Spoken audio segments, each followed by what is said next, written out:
Hello there, I'm Guildmaster Dan, and welcome to the Fourth Wall. Now, a month ago, I posted my Alignment Done Right video for Lawful Evil, and for that video, I held a competition for my subscribers where they got to suggest female Lawful Evil characters for me to talk about in that video. And the two winners got to pick topics for future Fourth Wall episodes that I would do for them. And today, we're going to be dedicating our Fourth Wall episode to Guild Member FlareDrake2093, who picked an interesting topic that is a little challenging for me to actually think of the appropriate way to word it. And the reason being, it is actually related to the challenge itself and why it's challenging for game masters to handle in the first place.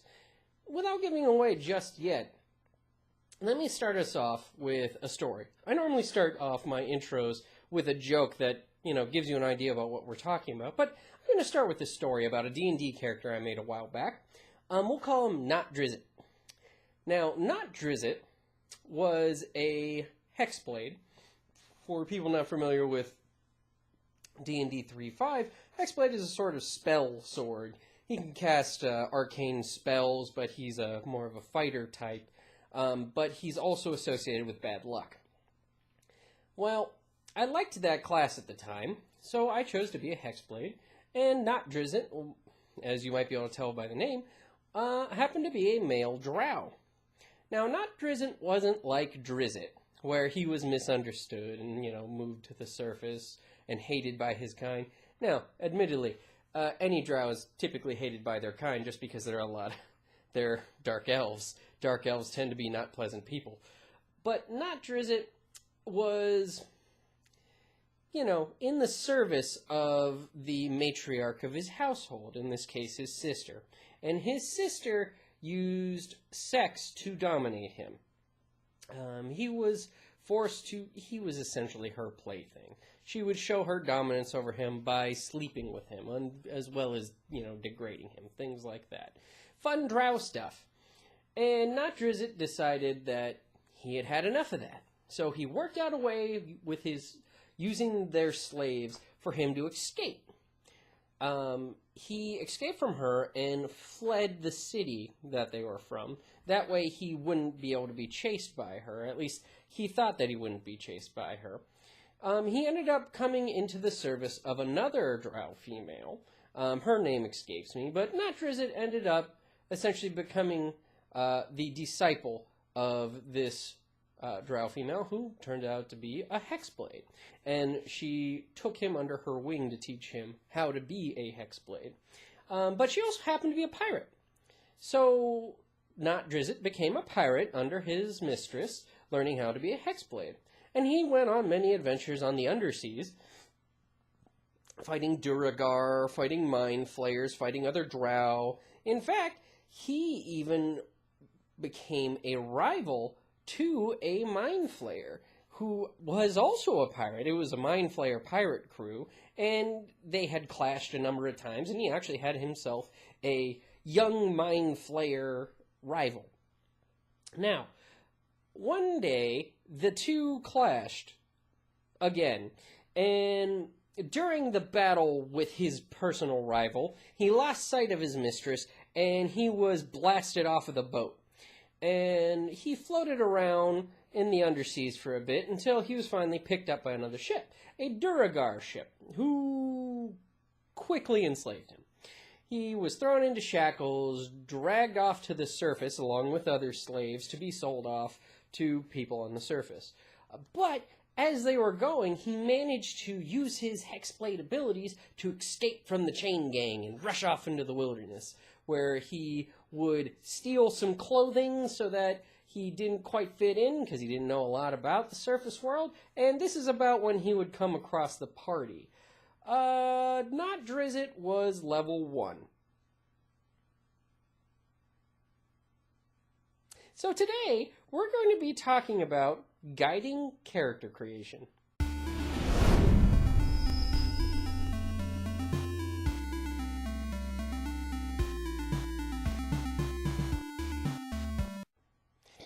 Game masters can often find themselves handed player characters that are a little too detailed or a little too unique.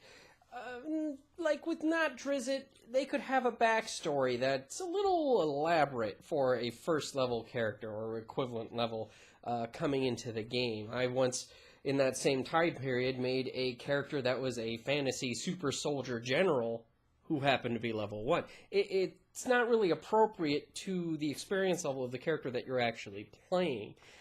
And it can become a distraction for the campaign, or at least for the player. But another way that this can come up is when a game master is handing a character that is just so out of the ordinary. Take your average D&D group, say it's, plain Jane D&D, you're running around in a human empire fighting bandit kings, and, one of your party, whereas everyone else is like humans and dwarves, one person decides they want to play a 7-foot-tall mushroom person that's a bard. Sure, that's creative, but it doesn't really fit in the campaign. It kind of breaks the mold. It breaks the immersion of the campaign. But you're stuck in a spot. You're the one that let the player make the character. You told the players that, go ahead, make whatever you want. I want to get a nice variety of characters to interact with each other. And they came up with this out-of-the-mold character that's really standing out. Well, let me start off by saying there's nothing inherently wrong with when a player makes that out-of-the-ordinary character. There's nothing inherently wrong with those characters. Oftentimes, the player has put a lot of thought into that character, trying to come up with a unique character that'll be fun to play. Oftentimes, they end up overthinking it, and the character does not fit well in the campaign. Well, since you're the one that told them, go ahead and make whatever, how can you tell them that? I mean, certainly you could just let them run with that character, but the problem with that is if this goes unaddressed, often these characters will fail. Either because they don't live up to the player's expectations of how they should play out in the world, or because they're just such a distraction from the campaign that they break the immersion of the campaign because they're so out of the ordinary. That it just won't be as fun for everybody, and oftentimes that player ends up dropping it and coming up with another off-the-wall character because they don't necessarily get what, why that first character failed. Well, how do you address this without, going back on, your ruling, or, more importantly, without insulting your friend's sense of creativity? I mean, after all, that's what they're trying to do. They're trying to make the game fun by being creative. Well, first of all, lay some ground rules. Go back on my old episodes and watch the Limiting Your Creativity video, and you'll have a really good idea of what I'm about to talk about. But I'm not saying that players can't make a varied group of characters in your campaign, but lay some ground rules before character creation. It'll make it a lot easier for both you and for them. Give them a set race and class list that is approved for your campaign, that is thematically appropriate to the story or the world you're trying to present and run for them. On top of that, lay some ground rules for their backstory. Say you're playing level 1 characters, so you've never really been adventuring before. You're just starting out.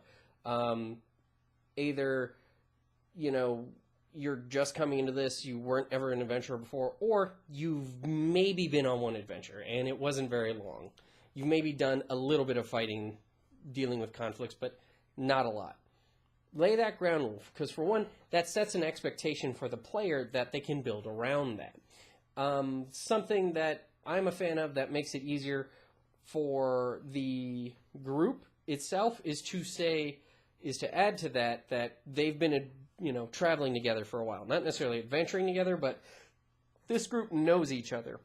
Whether they all go to the same institution, same place, like they're all from the same town, or, maybe they did just start adventuring. They are adventurers, but they're all new at it, but this is the group that came together. They've maybe already been on one adventure together, but nothing terribly big. Maybe they took down some bandits, but they seem to work well enough that they're together. This encourages them to talk together and come up with a joint history.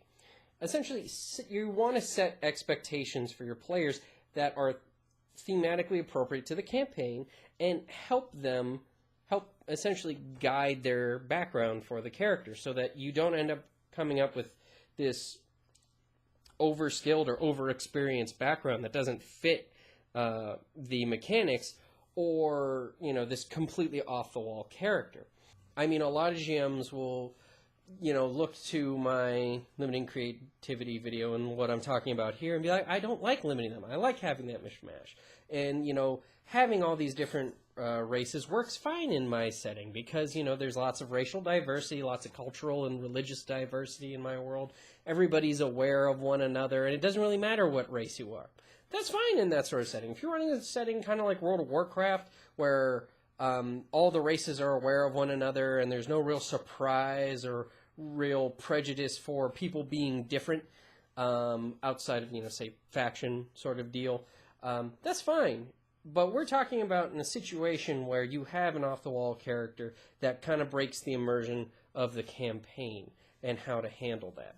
If you as a game master have a campaign in mind and you have a challenging group there where they're all used to doing all this variety of stuff, it's actually not all that different. Stick with the ground rules, but to really nail it home on helping them focus their creativity, set very strict ground rules. Be upfront, be like, look, this is the type of story I want to tell, so I need certain sorts of characters. You can make up whatever sort of your characters, so long as that character is human and is either a fighter, a priest, a thief, or a ranger.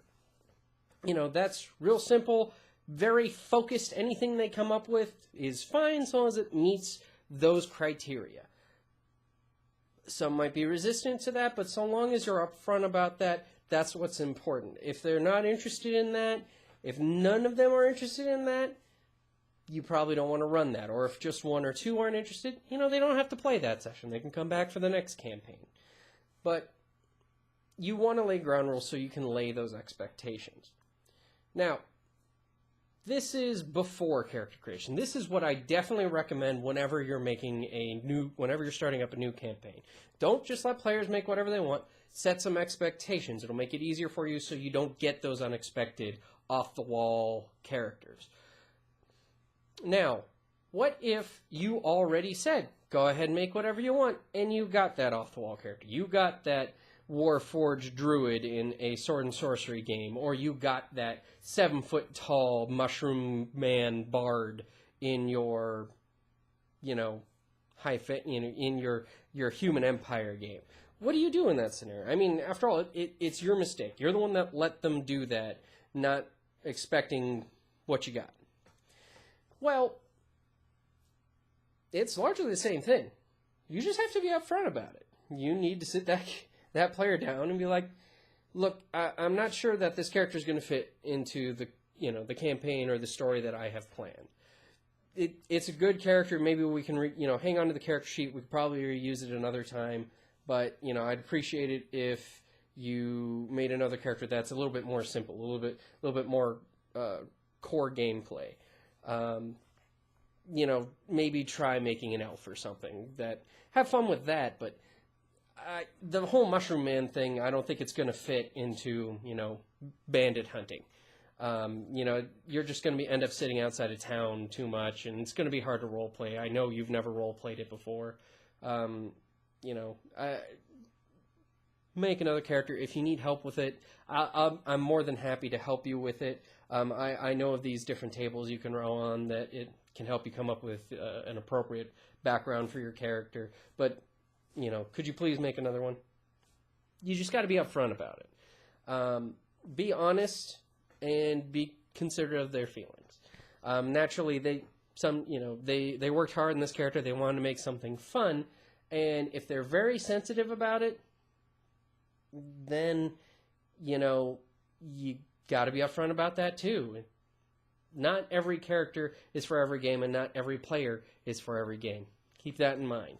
You're not asking anything anything outrageous, but if you're trying to tell a certain sort of story or run a certain sort of campaign setting, and everyone else is geared to do that, and you have one player with a character that's going to disrupt that, they're going to disrupt the game, and it's just going to cause you problems later on. It's much easier. Just sit them down, be honest with them, have an adult conversation, and ask them to make it a little bit simpler of a character. There's not a lot more you can do about that. If you got a party of those, if you've started running a type of setting where, let's say, our bandit hunting setting, and you allowed everybody to make all the different things. You got a dragonkin, you got a mind flayer, you got a drow vampire, you got a warforged bard, and you got your mushroom man bard over there. And it's just chaos. It's not fitting the story or the setting you were trying to run in the first place.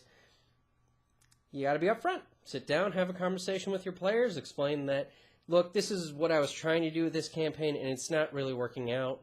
Would you guys be okay if we change the type of setting to something more appropriate to your characters? Or would you guys be okay if, we started over with a different set of characters, maybe a lot more simpler ones like base class, base race sort of thing? Just be upfront. If they don't want to play one way, you can play another way. Or if they want to play with certain characters, maybe you can come up with a new campaign for those characters, something more appropriate to that. But ultimately, you just got to be upfront with players.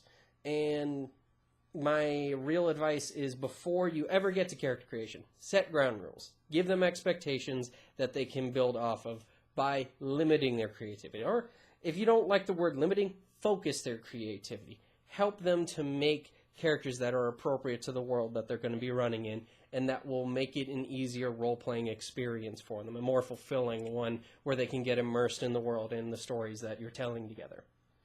But maybe I said something that you disagree with, or there was something that I could have added to this topic that you want to talk about. By all means, feel free to leave a comment below. Please like, share, and subscribe so we can keep the conversation going. Be sure to check out FlareDrake2093's channel. She's got some cool My Little Pony videos. And thank you for watching, and we'll see you next time.